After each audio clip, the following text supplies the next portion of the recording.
Welcome back to Gun Fanatics. Mike here, and today we're tackling a question that keeps popping up. Are AR-15 rifles really the big danger some folks make them out to be? Or are they basically no different from the military's M16 or M4? And what about the ammunition those 223 Remington or 5.56 NATO cartridges? Are they explosive little warheads on impact, or are they not much deadlier than your everyday 22 long rifle? In this episode, we're breaking down some of the myths surrounding the AR-15, both from the pro-Second Amendment crowd and from the anti-gun side. Quick heads up before we dive in, nothing I'm about to say is a call to violence or anything of the sort. This is all about education, plain and simple. So let's kick things off with the myths that some pro-Second Amendment folks like to push.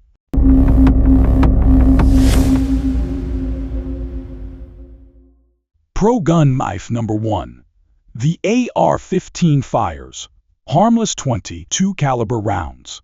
Yes, on paper, a .223 Remington might look close in diameter to a .22 long rifle. But in the real world, ballistics tell a very different story.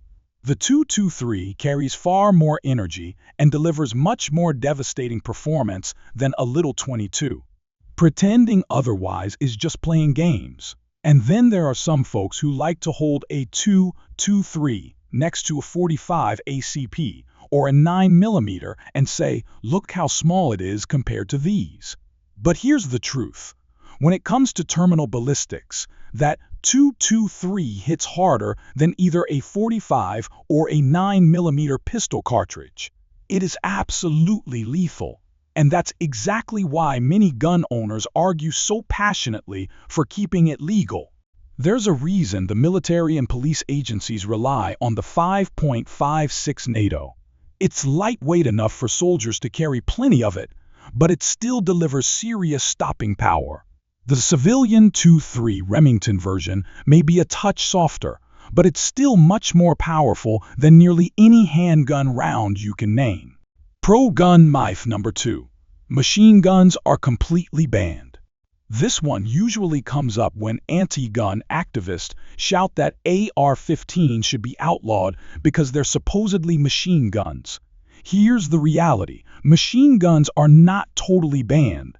They are legal, but heavily regulated under the National Firearms Act. To get one, you have to go through an intense background check, file piles of paperwork, wait months or even years, and then drop a huge chunk of money. In practical terms, that makes them unattainable for most Americans. So while not outright banned, they're effectively locked away from everyday shooters. That covers the myths pushed by the pro-gun side. Now let's flip the coin and talk about the misinformation coming from anti-gun voices. Anti-gun myth number 1. The AR-15 is a weapon of war. Our Vice President Kamala Harris loves to repeat that line, but it simply isn't true. Oddly enough, even some folks who support the Second Amendment parrot the same nonsense. They argue that the AR-15 and the M16 are essentially identical. Take, for example, a talking head from the Defenders and Disciples channel who claimed, functionally, the M16 can fire in full auto, but most troops use it only in semi-auto. Since the AR-15 also only fires semi-auto, that means they're practically the same thing. That's a flawed argument. Just because two tools are used in a similar way doesn't mean they are essentially the same. A laptop and a desktop computer both let you browse the internet, run programs, and create documents, but they're not the same machine. One is portable with built-in parts, while the other is stationary with more raw power and upgrade options. Or think about a bicycle compared to an electric bike. Both roll on two wheels, both use pedals, and both can get you from point A to point B. But the e-bike has electric assist, which completely changes its potential. By that same logic, Even if soldiers often fire their M16 in semi-auto, that does not make it practically the same as an AR-15. If the difference didn't matter, why would the Marines field M4s and M16s? And now even the brand new XM7, which is basically a military-configured SIG, MCX. If the AR-15 was just as good, the military would have saved billions by issuing them instead. Clearly, they're not the same. Anti-gun myth number 2. AR-15s are a huge threat to public safety. For a lot of anti-gun activists, if it looks like an M4 or an M16, they immediately assume it's the most dangerous firearm on the street. That belief comes from the narrative that AR-style rifles are the weapon of choice for mass shooters, and that these incidents make up a large portion of America's gun deaths. Anti-gun myth number 3. The .223 Remington, or 5.56 NATO, round explodes in the human body. Let's clear this one up. Neither the .23 Remington nor the 5.56 NATO cartridge actually detonates when it enters a person. What really happens is that the bullet may fragment if it strikes dense tissue or bone, but it does not blow up inside the body. In fact, many different calibers can break apart depending on the conditions of the impact. Calling it an explosion is pure fear-mongering, not fact.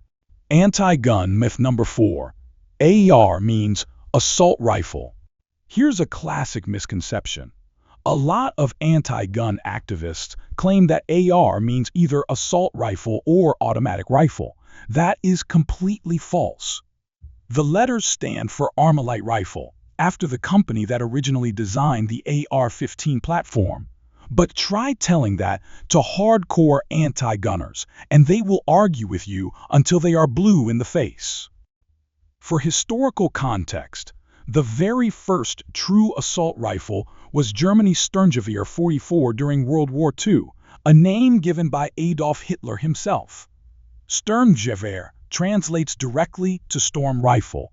The word Sturm was tied to the German storm troops, units trained for aggressive head-on attacks rather than flanking maneuvers. In American military documents from the Pacific Campaign, the term assault rifle did appear, but always in the sense of assault rifle platoon or assault rifle company. The term referred to a type of military firearm meant for frontal engagements, not a weapon designed to assault civilians. Anti-gun myth number 5. The AR-15 is the weapon of choice for mass shooters. When most people hear mass shooting, the mental picture painted by the media is some criminal storming into a public place with an AR-15 to wreak havoc. That narrative has been drilled into our heads by politicians and headlines for years. But the actual data tells a very different story. According to the Gun Violence Archive, from the year 2014 through 2019, there were 2,089 incidents they classified as mass shootings. The way they define it is any event where 4 or more people are either injured or killed. Personally, I would not put an incident with only 4 injuries in the same category as a mass shooting, but even by their definition, AR-15 rifles made up only a small fraction of the total. Looking at another source, Statista published a report on September 5, 2023. They found that between 1982 and August of 2023, the overwhelming majority of mass shootings involved handguns. Out of 147 incidents, 115 involved handguns, which equals over 78%. That does not mean the remaining 21% were all AR-15 rifles. Other types of firearms like pump-action shotguns, bolt rifles, or lever-action rifles were part of that mix. Anti-gun myth number 6. America would be safer if AR-15 rifles were banned. This talking point has been repeated endlessly, but let's dig into what drives it.